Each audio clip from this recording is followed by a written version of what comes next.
Good evening, SFBN fans. I'm your host, Nicki Jones, and you are watching In the Paint, a high school basketball talk show dedicated to girls basketball in the state of Pennsylvania. This week, we will talk about everything there is to know about brackets, and then also we will introduce our newest member of the 1,000 Point Club.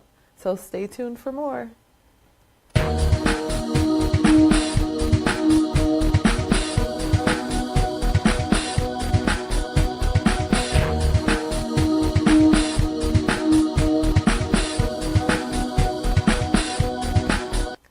Welcome back. I'm sitting here alongside Joe Fite and Mike McDonald, who was actually out last week, but we'll get into that a little bit later. Up first, we have the Public League, who are currently in playoffs right now. So what can you tell us about that? Well, yesterday was the semifinals at Kensington High School, and we had our top 3 seeds and the number 5 seeds, so the seeding worked out pretty well the way it was supposed to.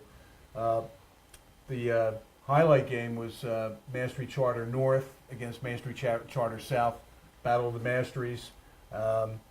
North got the better of them, 63 to 37. North is the number 2 seed, and South was the number 3 seed. South got to within 16-14 by the end of the first quarter, and North held the ball out for about the last minute and nailed a three-pointer at the buzzer. So they were up 19-14 going into the second quarter and pretty much took off from there. The other semifinal at Kensington was Imhotep Charter, which is our number 1 seed, and they played number 5 seed Alney. Imhotep pretty much had their way in the game. They shot out to a 24-4 lead and ended up winning 63-38. Zamara Haynes, 19 points. Both teams will be playing for the championship on Sunday down at the Palestra at 1 o'clock. And this is the 4th year in a row that those 2 teams have met for the Public League title. Imhotep won the first 2, and last year Mastery Charter North was able to hold on late in the fourth quarter and won their first championship. So it should be a really good game, and for the first time in 22 years, I've mentioned this before, the Public League is back in the Palestra after wandering the desert for several years. The Public League was playing at Temple, they were playing at St. Joe's, and now they're back in the Palestra, where they played all their championships up till 22 years ago. Do you think that's a good idea for them to be in the Palestra? It's a great place for kids to play. Mike can attest to that. His teams have played down there a lot, and it's when I was in high school, way back when, there was no state championships for Catholic League teams, and the ultimate goal was get to the Palestra. Right. So if you got to the Palestra, that was the ultimate goal, and kids fought for that, and the atmosphere is just great. The history of the building is outstanding, and it's something they'll remember the rest of their lives. The Palestra's hands down. I know I'm a little biased, but it's hands down the best arena to go see a game in the country, probably the world. And I remember, it's funny you mentioned 22 years, because I remember growing up, waiting to play there, wanting to play there, and by the time it was my time to go to the Palestra, that's when they switched it to play at Temple. So you also just reminded me that I'm getting older, too. But, so unfortunately I didn't get to play there. I've been very fortunate to coach there a few times, not this year, but very fortunate to coach down there, and it's something I'll never take for granted. I'll always cherish it. I've had a chance to play at the Palestra when I was playing with Drexel in college, but at that time I didn't really know what it meant. I'm like, oh, we're just playing in this gym up the street from us, right. And it's this big battle of 33rd Street between Drexel and Penn. Like, that's all I knew. But as you can see, like, it means a lot to these girls to be able to get there and play there. Well, it's known as the Cathedral Basketball for a reason. It's special. It's very, very special. The brights are light, figuratively and literally, when you get down there. And you can't really see a lot because they're on you. So you have to be ready to play. But the environment is just special. You know, and I know the District 1, I've attended District 1 championship games down there where it was sold out. The Catholic League has sold out the building, and the Public League is hoping to do the same thing someday. We may not do it this year, but, you know, you get that place packed to the rafters, and it is just unbelievable. Pretty intense. So now that, you know, the championship game is taking place on Sunday, the Public League teams are now going to meet the Catholic League teams in District 12 play. And that's going to start on Wednesday. There's a 5A seeding game for the third and fourth seeds to go to the state basketball tournament. Archbishop Carroll is going to play Palumbo from the Public League. That's going to be at LaSalle High School. And then the rest of the games are going to be district championship games. And these dates and times are all tentative, and locations are all tentative. But as it is right now, Mike's Archbishop Wood team is going to be playing Mastery Charter North, and that game is scheduled for Friday at Father Judge. That same night, Newman Goretti is going to be playing Imhotep, and then Cardinal O'Hara is going to meet Alney. So that's going to be you know, some pretty good games there.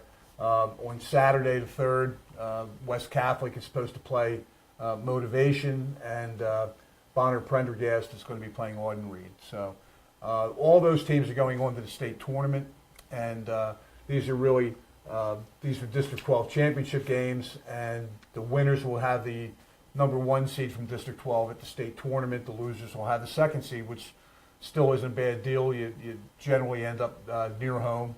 It's when you get to the 3rd, 4th, and 5th seeds where you end up on the road going to Wilkes-Barre or Reading or Harrisburg. So, you know, the Public League hasn't fared too well against the Catholic League in the past, but Mike, maybe you can talk about Mastery North, your encounters with them. Yeah, I mean, I haven't seen them play this year, but we've faced them. This will be the 5th year in a row that we've been playing Mastery Charter in the district championship. I'm not sure what happened before I came to Wood, but this is my 5th year. It's my 5th year playing Mastery Charter. I know last year they really just spread the floor. They have a lot of good ball handlers, good guards that can attack the basket, and they get after you defensively, full court pressure. They did mix it up a little bit last year, zone to man, but they really just get up and they guard you, and they make you have to play at a high level on both ends of the floor because of their quickness and speed handling the ball and attacking it. They drew a lot of fouls on us because you really have to move your feet and get to good position defensively. So I expect it to be another back and forth competitive game.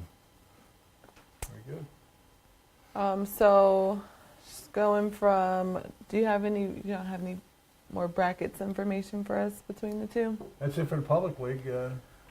We can Talk about the Catholic check out League the if we Catholic must. League. Yeah, if we must. Yeah, so the Catholic League semifinals were on Tuesday. Mm-hmm. It's still hitting home. O'Hara beat us, Archbishop Wood, in the first game. Just really an excellent game plan by them. We didn't do enough things right in the first half. We went down in the set. We gave Mara Hendrickson open looks to start the game. I think she scored the first 8 of their 10 points. Obviously, it was not our game plan to let her get open looks, but they're a very good team, well coached. They moved the ball. We got lost a little bit.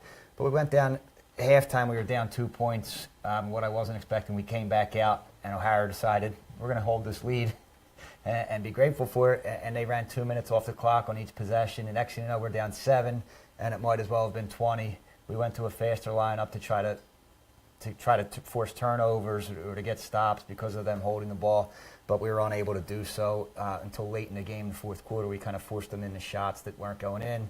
We're fouling, and we got a couple misses by them on the free throw line to cut it to 3 late in the game. Katie May had some late game heroics. She ended up with 18. Mara Hendrickson had 15, so I think Garther must have had 12. I think they combined for 27 of their points, which is the opposite of what we wanted defensively. But they really, it was hard for what they were doing. They were taking 2 minutes off the clock on each possession, and we were chasing them, double team, and everything we could do. Kudos to them. They have strong ball handling, strong heady players, and they were able to maintain the lead going into the fourth, and then they made enough foul shots to keep us at arm's reach. Again, we cut it to 3. They made 2 foul shots after that, and it was much we could do from that point on. So they're going to get back to the Puestra to defend their title. In the other game, they're going to play Newman Goretti, who just barely got there. Archbishop Carroll did everything right for 3.5 quarters. They were up 9 going into the fourth quarter. They might have went up to 10 or 11. I forget now. I was watching the game live, but Maui Masha-Antonio played the game of her life, just really heady, controlled the tempo. The team as a whole moved the ball. Goretti went man, they went zone. When they went zone, they were able to find gaps in the middle of the zone. And Harlem Jennings really attacked the basket well. But Jabri Ingram, still did what she can do. She was the MVP of the league, well-deserved, and she had 22 points in the game. And when it came down to it, Carroll had the lead. I think they were up 2 with 19 seconds left. Goretti had a timeout. Ingram ended up triple team trying to go to the basket. They weren't letting Ingram get the shot off. She threw it back to Tatiana Jones, who's also pretty good at basketball, a first-team All-Catholic. She drains the 3 at the buzzer, and it was just, wow. Good teams find a way to win, and that's basically what Goretti did down the stretch. You got to play right down to the last second. Goretti did it. They got the lead, and congratulations to Andrea Peterson, who just got her 100th win in that game in, I think, 4 years now as a head coach. So now it's going to be Goretti and O'Hara, rematch of last year's Catholic League semifinal. This season, I believe they went into overtime in the regular season, and Goretti got the win in overtime. But it should be a back-and-forth battle. All I can say is the Gorettis try to get the lead, so O'Hara can't do what they did to us. We always say going into an O'Hara game, don't let them get the lead because they have the guard play to kind of hold the pace, and that's what they did. It should be a really good matchup. I think O'Hara will want to use the clock a little bit. Goretti's going to want to get it and go. Obviously, O'Hara's going to have to maintain focus on Jabria Ingram. She's just an outstanding player. She can really create her own shot. She's shooting it better from the outside, but she gets into the mid-range game, which not a lot of girls do in our league, and is able to rise up and hang there and then make shots over the top. She's just really she was good for the last 3 years. She's really increased her level. Like I said, deserving of the MVP. And obviously O'Hara's going to really have to worry about, Goretti's really going to have to worry about Hendrickson and Gar. They're really shooting it from the outside. You can't leave either one of them open. If they start to make one, they're going to make five. I mean, they just get really hot, and they're very confident kids. They've been in a lot of big games. They've been down there last year, so they'll be experienced. And their new kids really just battled. We gave up a lot of offensive rebounds to them. They came in fighting for loose balls. It should be an exciting game. If you're a girls basketball fan, just going down there for that environment. We mentioned the Puestra. I would go down there and check it out. It doesn't matter who you're rooting for, if you're rooting for either team, but just the environment, the level of play, it's just a great place to be for high school girls basketball. Sounds good. Any other updates from the Catholic League? 1,000-point score. 1,000 points, I forgot. Yeah, I mentioned she played the game of her life, Maui Masha-Antonio. Congratulations again. She entered the 1,000-point scorers club. Just had a brilliant career. She was third on the list, first team All-Catholic for our league. Well deserved. I'm not sure if she's decided on where she's going to go to play basketball, but somewhere we'll be lucky to have her. She's just really had a great year and a great career at Carroll. Hopefully we don't see them in states, but they will be going in the states. As Joe mentioned, they'll play for the 3 or 4 seed in the districts, and then moving forward they'll be in the states. I thought last year we might end up seeing them in a state championship rematch.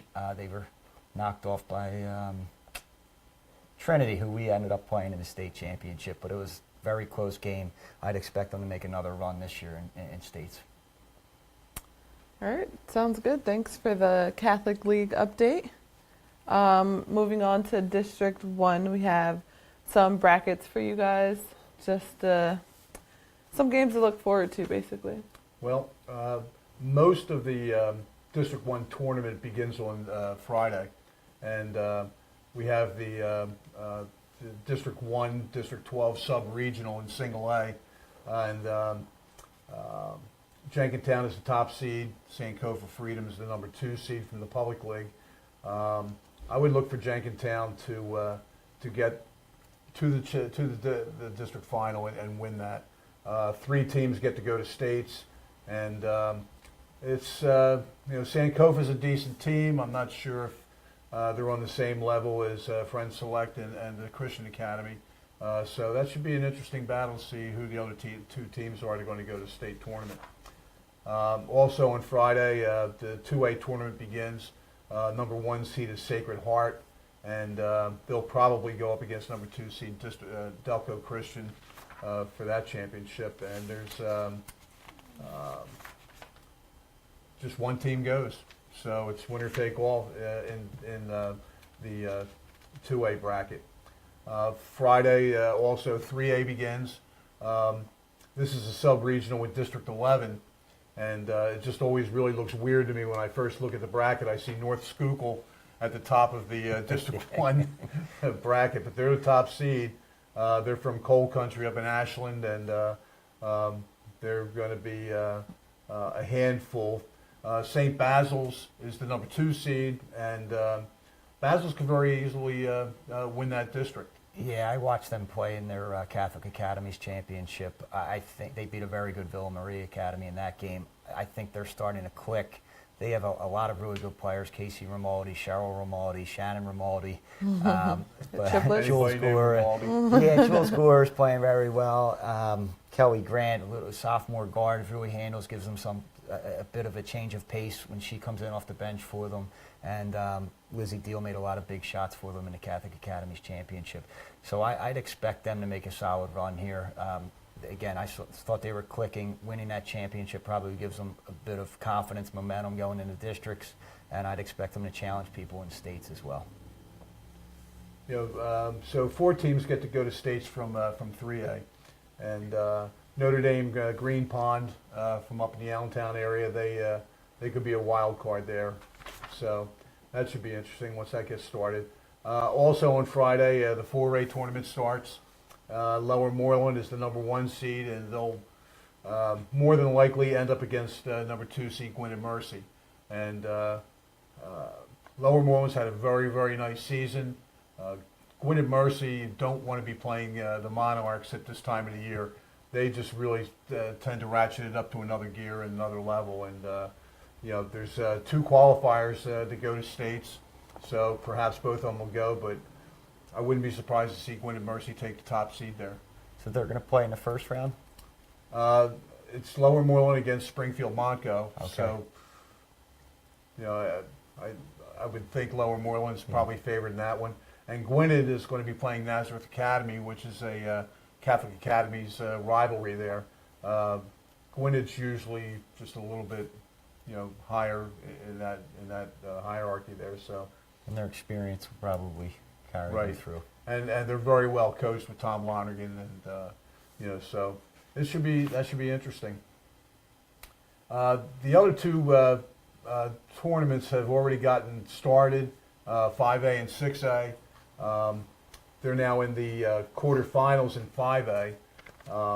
Westchester Henderson, the top seed, beat Upper Moreland 52-29, so a fairly methodical win there for them. You have Mount St. Joe's from the Catholic Academies League. They're the 5th seed. They beat Marple Newtown. Villa Maria, who Mike just mentioned, they're the number 3 seed. They won by 25 points over Phoenixville. And you have Westchester Ruston, who's the number 2 seed. They beat Pottsgrove by almost 40 points.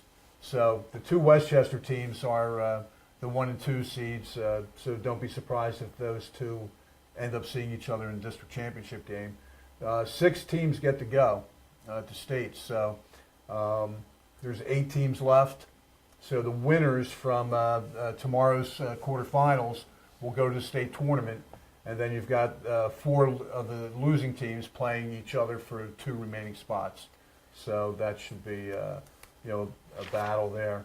We'll be paying close attention to that tournament. We Yes, open indeed. up with the 5 seed. If all goes well for us, we open up with the 5 seed out of District 1. And then if assuming the District 1 team wins again like they did last year, we'll be playing the 3 seed and then maybe the 1 seed all in the first 3 rounds. So PIAA kind of set it up to keep this side of the state playing against each other, maybe to balance it out towards the end. But if I had to pick a team, I think Springfield Delco could sneak their way into a higher seed than what they started. I think they were the 4 seed going into the tournament.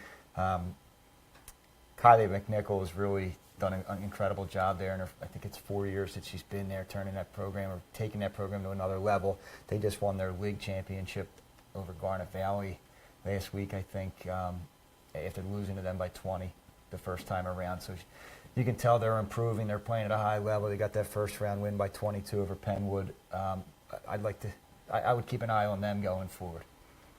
And it's interesting, both 5A and 6A. You mentioned that PIAA keeps them battling each other in this section of the state. Well, the biggest schools in the state are in this area, right, in eastern Pennsylvania. So 5A is loaded up with a majority of teams from the east, and 6A is the same way. You get a few 6A teams from Pittsburgh and places like that, maybe the District 3, but majority of them, if you're unlucky enough to be maybe the 8th seed from District 1, you might have to travel out, past Chambersburg or someplace, maybe Altoona. Yeah. It really gets crazy. You got to get a lot of gas in the bus. 6A is well underway.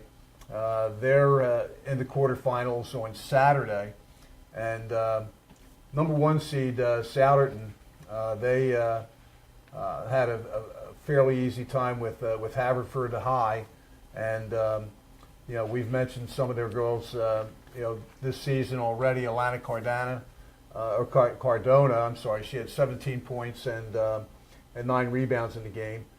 Kate Connolly, 16 points, 8 rebounds, and Tori Dowd had 7 steals. So Souderton is now going to play Council Rock North, which is the number 8 seed. And from what I was reading, Souderton doesn't think that their seeding should be that low. They think Council Rock North is a very talented team. So It should be interesting to see how they make out in that game. I just want to go on record and say Souderton hasn't lost a game since I said they wouldn't lose a game again. There you go. But that's a very good matchup. I think Council Rock North actually has some size that could, counter what Souderton brings to the table, and Cardona and Connolly and Walbrandt. Mackenzie Tinner's playing really well, played well in their first game. And they have guard play that can kind of handle on the perimeter and handle some of the pressure that Souderton might throw. So it really is about matchups, I think, when you get into this tournament. And that could be a good one. There's a few good ones in the 6A District 1 tournament, but that could be a very good one as well. I really like Becca Margolis for North. She's a great player, and it should be a good battle. I saw the end of the Abington game the other night. They're the number 5 seed. They beat Central Bucks East. East tried to make a run in the fourth quarter, and they just couldn't quite get over that hump. Abington ended up winning that game 59-48. So they're going to play number 4 seed Garnet Valley. That should be that's a 4 versus 5, and Dan Marsh does a real nice job with that team too, and they have some very talented players for Abington. CB South is the number 2 seed. They're going to be playing Neshaminy, the number 7, or excuse me, Neshaminy came in as the 10 seed, and in that game, Haley Meinl scored her 1,000th career point. So congratulations to Haley, and she's a great kid too. I've met her a few times. She played AAU with some of our girls. Great kid, great family. Yep. So they won. They beat Great Valley 44-28, and Haley ended up with 17 points, and she's really the spark for that team. And the Chamonix, again they've got Kristen Curley, they've got Brooke Mullen. They have some very talented players on that team. So that should be an interesting game. You get into the quarterfinals, and it's it's really starting to get tight. You had Plymouth Whitemarsh easing past Downingtown East, 58-27. Taylor O'Brien scored 32 points in that game. She scored 16 in each half. She had 5 3-pointers. She had 11 rebounds. So she was just really solid game. 4 assists. Just a great all-around game. Allie Diamond and Lauren Fortescue had 12 points each for them. And so they're the number 6 seed. They're going to play number 3 seed Springford. That should be a very close game. Yeah, sounds like four really good matchups in 6A? Absolutely. District 1. Plymouth Whitemarsh seems to be bouncing back after their loss to Souderton. So all 8 of those schools are going to the state tournament. In 6A, 11 get to go. So the losers from Wednesday night, that's 8 schools now are playing for 3 playoff spots. Okay. So that's going to be a real scramble. All right, so before we get into any other districts and more brackets, we're going to take a quick break, and when we come back, we will go over District 11, 3, 2, and 7.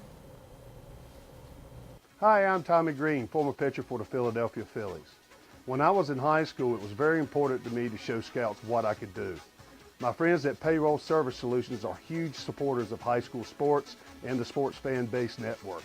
If you're a small to medium-sized business in need of a payroll company, contact Payroll Service Solutions. Not only will they take care of you, they will continue to support the community. For more information, contact Payroll Service Solutions at 215-624-0922 or 866-PAY-EASY. We're talking goaltending here, and we're talking about high school rules as opposed to NCAA or NBA, which are slightly different. The referee is looking for 4 criteria. Number 1, is the ball on its way down? Number 2, is the ball fully above the rim? Number 3, was it an attempted shot? And number 4, did that shot have a chance to go in the opinion of the referee? If all 4 of those criteria are met, a goaltending call is made and the basket is good. Slapping the backboard is never goaltending. It's always a technical foul. Welcome back, and as promised, more brackets for you guys. It's that time of year, so to get started, we're going to start with District 11. Okay, well, we'll start with Single A. The number 1 seed there is Susquehanna Community, and they haven't really started their tournament yet. That starts tomorrow night, so that's Single A. The 2A tournament started tonight. You've got Montenoy City is the number 1 seed. They have a bye into the semifinals, and Minersville, who always seems to end up playing a District 12 team at States, they're the number 2 seed. They also have a bye into the semifinals. So look for Montenoy and Minersville. They could probably walk to each other's campuses up in the coal region. 3A, we have that starts tomorrow night. Number 1, we talked about this is the sub-regional. North Schuylkill's the top one in that. 4A begins on Saturday. Bethlehem Catholic is the number 1 seed. They have a bye into the semifinals. The number 2 seed is Northwestern Lehigh, and look for Bethlehem Catholic. They've been playing really well to go on in that tournament. In 5A, Southern Lehigh has been having an exceptional season. They're the top seed, and Bangor is the number 2 seed. So that tournament also begins on Saturday. And Southern Lehigh has been a team that has seen a lot of success with this senior class that they have.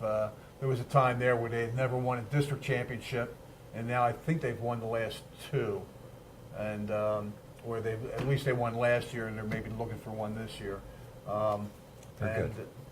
They're definitely good. Yeah. Mm-hmm. Olivia Snyder plays at a very high level. And again, I always forget her first name, and I apologize to you. Mobley. Mobley's playing at a high level, too. I think she's a senior guard, and Tucker, or Snyder, is still a junior. But, they with those 2 and their surrounding cast, they should have another good run at it. I think they'll probably win that district championship, and they might make some noise in the state tournament in 5A.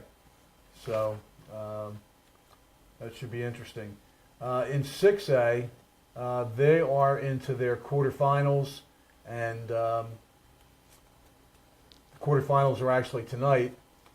Easton had a long 18-game winning streak snapped by, I believe, Bethlehem Catholic, and so they may be wanting to prove themselves that they're not defined by one loss. So they're playing Pleasant Valley tonight, and the number 2 seed is Bethlehem Freedom. They're going to be playing Northampton tonight, and so Easton and Parkland comes in as a number 5 seed. Parkland's very good, so why they're seeded that low, I'm not sure what happened. But Parkland, Easton, Freedom, they're all players, and Nazareth High School. So any of those 4 can make it through to the finals. All right, and moving on to District 3, more brackets, as promised. This is like bracketology here. Yeah. Can we get Joe Lenardi That's here what I'm saying. sometime? You're the new Joe Lenardi. District 3, which is Reading, Harrisburg, York, Carlisle. There's a lot of area out in District 3. In Single A, they're into their quarterfinals, and the number 1 seed is Lebanon Catholic. They're going to be playing Greenwood, which comes into the game at 12-12. So look for Lebanon Catholic to get through to the semifinals. The number 2 seed there is Linden Hall, and I got to be honest, I've never heard of Linden Hall. I've heard of it because Jeff Reinhardt, who covers a lot of District 3 basketball in that area, he talks about Linden Hall the way we talk about the Palestra. So it might be another arena to check out if you ever have the time to get out to that area and check out a game. I heard it's a nice gym to go and see a game. Well, Linden Hall is 16-4, so that should be interesting. That's the Single A bracket, and in 2A. They had their semifinals last night. Camp Hill, the top seed, beat Columbia, and number 2 seed Upper Dauphin got knocked off by that Steelton High Spire team. Steelton High Spire's had a very, very good boys team for years and years and years, and the girls are 11-9. They knocked off Upper Dauphin, which came into the game 19-5.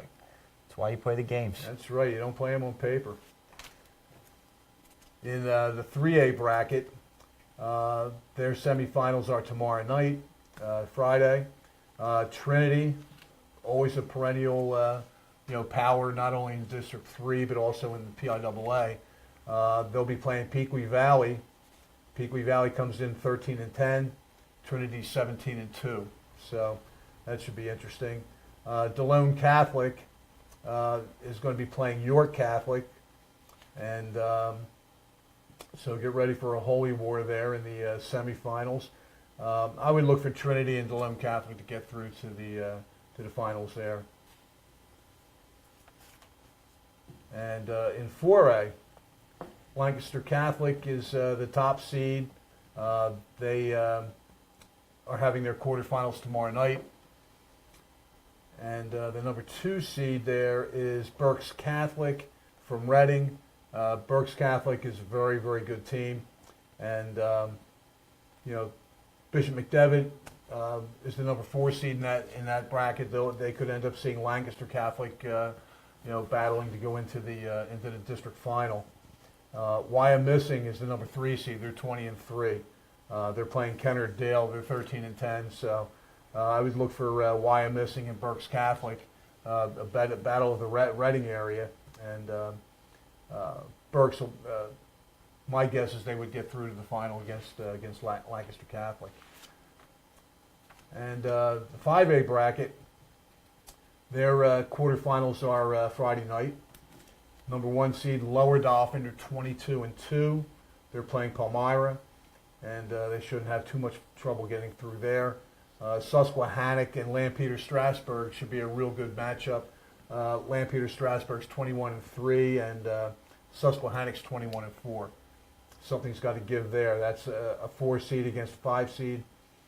Harrisburg, there hasn't been a whole lot of talk about Harrisburg High School this year.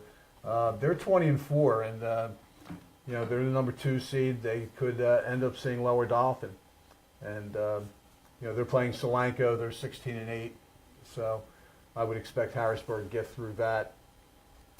Number 3 seed Twin Valley.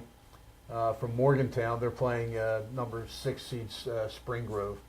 So, Lower Dolphin and Harrisburg, it could be, right up the road in Harrisburg there. That could be the 5A championship there. And how many schools make it out of that district? 8 teams. 8 teams? 8 teams. So all those teams that are playing tomorrow night or Friday night are already in the state tournament. So Susquehanna, I know, has some good players returning. We played them in the state semifinal last year, so I'd expect them with their experience. They were 2 of their talented players last year, most talented players last year, so I'd expect them to have, with their experience, to make another run in states. But I have heard that game that they have against Lampeter Strasburg. Sorry, I heard that will be a very, very tough matchup. So we'll see what happens in their district tournament. Yeah, I would love to see 2 teams with 21 wins each playing each other to see what happens. The 6A bracket, they're playing their quarterfinals tonight, and number 1 seed Manheim Township, they're 18-5. They're playing Wilson West Lawn. They're 15-8. The number 2 seed is Elizabethtown.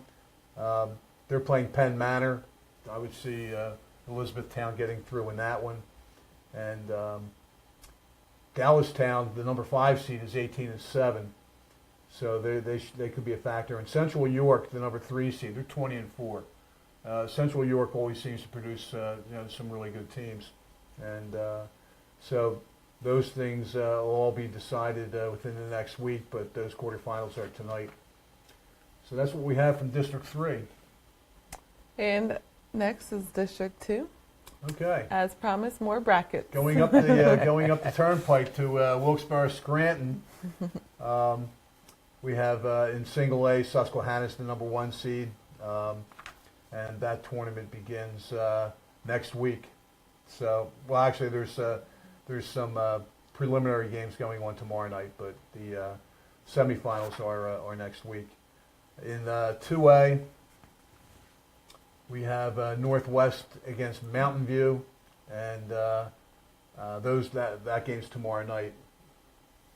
And 3A, Dunmore's the number 1 seed, Holy Redeemer's the number 2 seed. There's 2 really good teams there, and I'm not sure how many teams get through.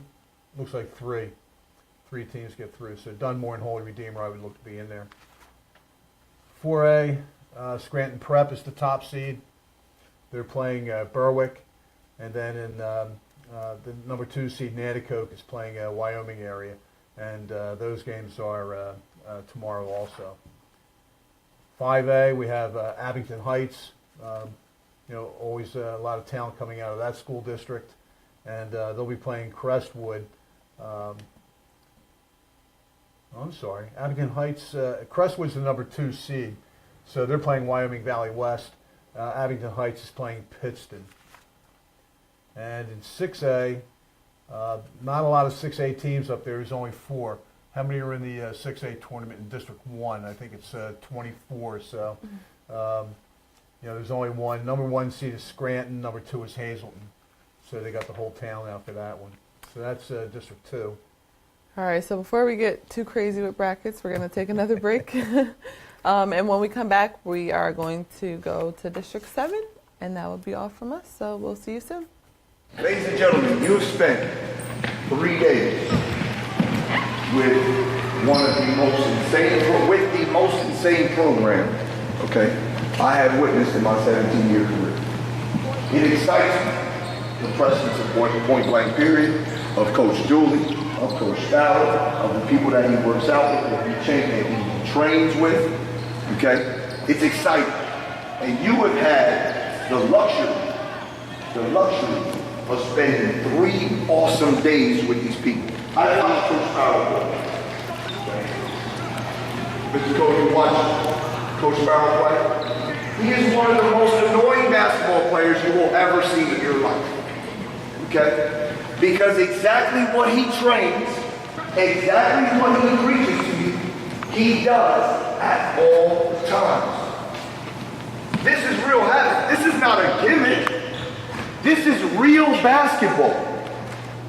Real basketball, something that he has found success with. He has spread the word. Let's talk live ball contact versus dead ball contact. We're trying to determine whether we have a common foul, a technical foul, an intentional foul, or a flagrant foul which ejects the player. So, a live ball contact is never a technical. Live ball contact must be ruled either a common foul, a shooting foul, an intentional foul, or a flagrant foul. In high school rule, an intentional foul means that there was no attempt to play the ball. A deliberate foul was taken without a basketball move. That's an intentional foul. If that player was attempting to injure or hurt his opponent, it can be considered flagrant, and that player is then ejected. Now, let's take a dead ball situation. The whistle has blown on a violation or a foul or whatever the case may be, and a player comes over and shoves another player or hits another player. Now we have contact during a dead ball situation. That is always a technical foul. Can it be a flagrant technical? Yes. Again, if there was an attempt to injure that player, a technical foul can be ruled flagrant, and that player can be thrown out of the game and sent to the bench. In high school, a player goes to the bench when he's ejected, not to the locker room. And that's live ball, dead ball, contact fouls. Welcome back, and as promised, no surprises. We are going to go into more brackets. For District 7 will be our last district. Okay, this is the Pittsburgh area, and single A, you got Winchester Thurston. They'll be playing in their quarterfinal on Friday. And West Green is another top seed in there, so Winchester Thurston, I believe, is the favorite in that. 2A, Vincentian is the top seed.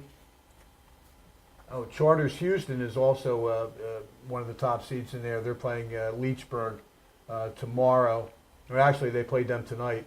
Charters Houston's, you always see their name in the PIAA tournament, so they can make some noise there.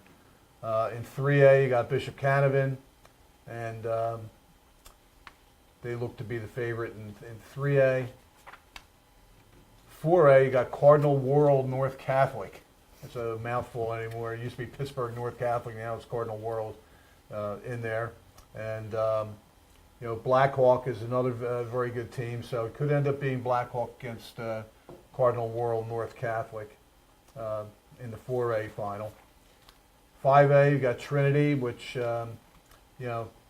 Mike's had some experience with them in the state tournament. They're the top seed. You got Thomas Jefferson, Mars area, and Oakland Catholic. They're also in that tournament. Hampton.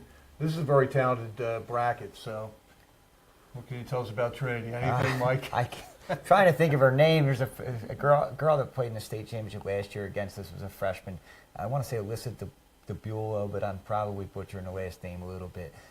She was very, very good. She was about 5'10", 5'11", could help handle the ball. She really stepped up when we took Sierra Kochman away, their leading scorer, big-time scorer in their area, and she's now graduated. So I'd imagine that she is stepping up this year as a sophomore and kind of leading the team. I know they also have a senior point guard that played very well for them last year, helped distribute, really get them into their offense.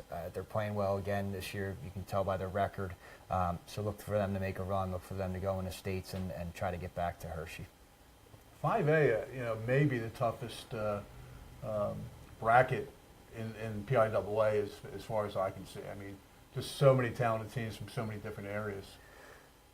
It's always tough. Last year was very tough for us. A lot of two-point games early on. You never know what you're going to see. Different matchups. Teams come out and they have different strategies against you. Like I said before, I think it all comes down to how you match up with who you end up facing in a given night. Could mean the win or loss for you, but you have to be prepared to play at a high level in every single round. I'm curious if we're going to play Chartier Valley. They have T.J. McConnell's sister on the team. So I'm hoping maybe T.J. comes to watch our game, so maybe we play them. But, there's definitely a lot of good teams in the 5A bracket. It should be fun. And finally in 6A, North Allegheny is the top seed there. You've got Peters Township is also a top seed. Norwin, Bethel Park, Upper St. Clair. Hempfield is always appearing in the PIAA tournament. So, that should be interesting. Probably North Allegheny and Peters Township battle that out for the district championship. I think Northern Allegheny might be nationally ranked. They were nationally ranked by USA Today a couple weeks ago, Right. 22nd, I think, in the country. So, they're getting some good recognition. I think that's back-to-back years they've gotten that national recognition. So look for them to make a run this year again. I think they were ousted in the state championship last year by Boyertown. Had a tough head-to-head matchup with Soderton in the semifinal. So they want to get back there. They know what it takes to get there. They came up just a little bit short, so they're probably working even harder to stay motivated to get back to Hershey again. Sounds good. So any final words before last chance? This is an exciting time of the year. And, the Public League Championship is Sunday. Catholic League Championship is Monday, all at the Palestra. You've got district quarterfinals, semifinals, and championships coming up by next weekend. The PIAA will post their brackets where teams are playing and who they're playing, probably Sunday, March 3rd. So it's a good time of year to be involved with basketball. Yep. Go to games. Look on the internet, find the schedules, go to games. Check out In the Paint, of course, but try to go to games, support the girls' basketball. It's a lot of fun this time of the year to see the school spirit, but to see girls giving everything they have, especially seniors, everything they have, so to continue their season, to get one last game in, to try to make it to Hershey for a state championship. Just very exciting and a really fun thing to watch kids do. Sounds good. So that is all from us for today. We'll be back next Thursday at 7 p.m. on Facebook Live. Basically, just giving you guys more updates on the playoffs. Like Joe said, it's the best time of the year. You can always catch up with In the Paint by downloading our latest podcast. Just go to the iTunes store and search Sports Fan Base Network. Listen, download our past episodes, including tonight, but most importantly, make sure you give us a 5-star rating.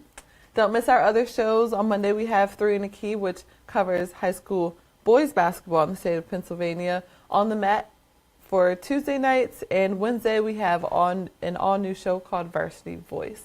In the meantime, make sure you go to our website, which is www.thesfbn.com, to check out more information on high school sports. Whatever sport you're feeling at the time, we probably have it on our website. So we'll see you guys next week.